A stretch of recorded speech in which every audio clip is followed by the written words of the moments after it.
Hi friends, welcome to Nisha வீட்டு விருந்து. இன்றைக்கி நம்ம என்ன பார்க்க போகிறோம்னா, ஒரு டிஃப்ரெண்ட்டான கிரேவி தாங்க பார்க்க போகிறோம் சிக்கன் வச்சு.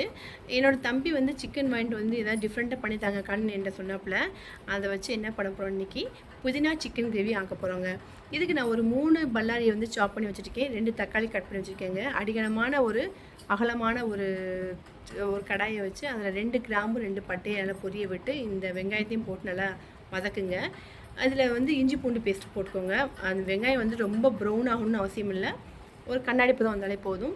இந்த இஞ்சி பூண்டு போட்டு நல்லா வதக்கும் போது இந்த பக்கம் நம்ம ஜாரில் ஒரு கைப்பிடி நிறைய புதினாவையும் நம்ம அறுத்து வச்ச முடியா அந்த தக்காளி அதையுமே போட்டு நல்லா மையாக அரைச்சி அந்த விழுதையும் அந்த கடாயில் போட்டு நல்லா வதக்குங்க. பச்சை வாடை போகிற அளவுக்கு வதக்குங்க. இப்போ வந்து நம்ம வந்து க்ளீன் பண்ணி வச்சுக்கோம் இல்லையா, அந்த சிக்கனையும் போட்டு தேவையான அளவு மிளகாய்த்தூள், மல்லித்தூள், கறி மசால் தூள் இந்த 3ஐயுமே போட்டு தேவையான அளவு உப்பு போட்டு நல்லா சுருள வதக்குங்க.